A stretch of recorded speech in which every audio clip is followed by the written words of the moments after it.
గంగంపేట గ్రామస్తులందరికీ ప్రభువైన యేసుక్రీస్తు వారి యొక్క పరిశుద్ధమైన నామములో శుభాభివందనాలు తెలియజేసుకుంటున్నాను. గంగంపేటలో ఉన్న మీరందరూ చాలా మంచోళ్ళు. ఎందుకంటే ఉదయకాల సమయంలోనే మీ పనులు మీరు ముగించుకుంటూ మా మాటలు వింటున్నారు కనుక దేవుడు మిమ్మల్ని ఆశీర్వదిస్తాడు. ఇప్పుడు పాట పాడుకుంటూ వచ్చాం, మంచి దేవుడు భలే మంచి దేవుడు అని. మనం ఎవరమైనా సరే ఒక ఆహారం తిన్నాము అనుకోండి, మంచిదా చెడ్డదా అని చెప్పగలుగుతాం, తినకపోతే చెప్పలేము. కనుక మేమందరం కూడా యేసు ప్రభు వారిని సొంత రక్షకునిగా అంగీకరించాం. మంచి దేవుడు అని మేము చెప్పగలుగుతున్నాం. ఎలా అంటే మా యొక్క పాపము నుండి, శాపము నుండి, వ్యాధుల నుండి, బాధల నుండి, అన్నిటి నుండి విడిపించి ఆయన మమ్మల్ని ఆశీర్వదించాడు. ఆయనను మా హృదయాలలో ఆయన దేవుడిగా మేము చేర్చుకున్న తరువాత ఆయన మా జీవితాలలో చేసిన అద్భుతమైన ఆశ్చర్యమైన కార్యాలు ఒక ఎత్తైతే, అన్నిటికంటే మిన్నగా మాకు ఆయన ఒక భరోసా ఇచ్చాడు. ఏంటి అంటే, ఆయన యందు విశ్వాసం ఉంచిన ప్రతి ఒక్కరికి మొట్టమొదట ఆయన చేసేది ఏంటి అంటే పాప క్షమాపణను ఇస్తాడు. పాప క్షమాపణను ఇస్తున్న వ్యక్తికి పాప క్షమాపణ అంటే ఏంటో తెలియాలి. పాప క్షమాపణ ఇస్తున్న వ్యక్తి పరిశుద్ధుడై ఉండాలి. నా దగ్గర లేనిది నేను మీకు ఇవ్వలేను, నా దగ్గర ఉన్నది నేను కలిగింది మాత్రమే మీకు ఇవ్వగలను. దేవుడు పరిశుద్ధుడు. ఆయన ఈ భూలోకంలోనికి పరిశుద్ధుడిగానే వచ్చాడు. పరిశుద్ధాత్మ ద్వారా ఈ లోకంలో పుట్టాడు.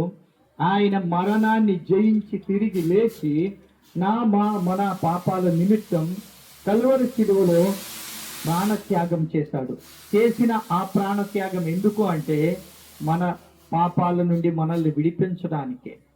ఆయన నాకు ప్రతిగా, మనకు ప్రతిగా ఎవరెవరైతే ఒప్పుకుంటారో వారికి ప్రతిగానే ఆయన మరణించాడు.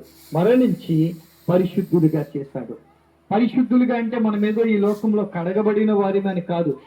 ఒప్పుకున్న పాపాల నుండి విడుదల, ఒప్పుకున్న పాపాల నుండి రక్షణ, ఒప్పుకున్నటువంటి పాపాల నుండి శాప విమోచన ఆయన ఇచ్చాడు. ఇంకెవరు అంత భరోసా ఇవ్వలేదు.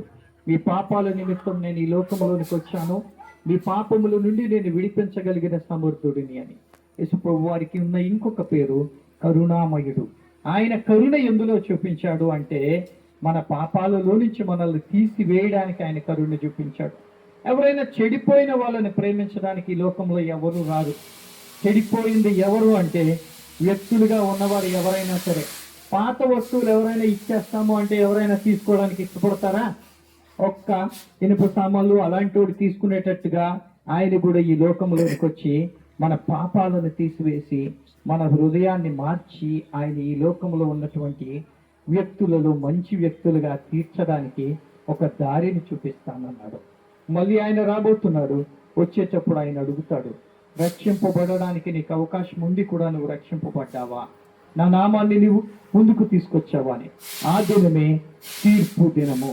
ఆ దినములో మనం చేసిన కార్యాలను బట్టి కాదు, కానీ నేనే మార్గము, సత్యము, జీవమని ఆయన చెప్పాడు. ఆయన మార్గములో మనం నడిస్తే పరలోకానికి వెళ్తాం. ఆయన పరలోకానికి మార్గం. అందరూ నమ్మేదే. మరణిస్తే మనకి రెండు మార్గాలు, మొదటిది నరకము, రెండవది పరలోకము. కొంతమందికి మొదటిది పరలోకము, రెండవది నరకము. ఎవరు ఏమనుకున్నా సరే ఈ రెండు తప్ప వేరేదేది లేదు. స్వర్గము, నరకము, లేదా పాతాళము. పాతాళంలోనికి చెడు లక్షణాలతో వెళ్ళిపోతాం అనుకోవచ్చు. ఎవరు చూసారండి పరలోకం ఉంది, నరకం ఉందని అంటే? అన్ని వేద గ్రంథాలు కూడా చెప్పేది అదే. అన్ని వ్యక్తులు, అందరు వ్యక్తులు చెప్పేది అదే. నీ క్రియలను బట్టి, పాప పుణ్యాలను బట్టి నువ్వు కిందకు వెళ్తావో మీదకు వెళ్తావో. మీదకు వెళ్ళే వారిలో మనం ఉండాలి అంటే ఆ మార్గాన్ని అనుసరించాలి.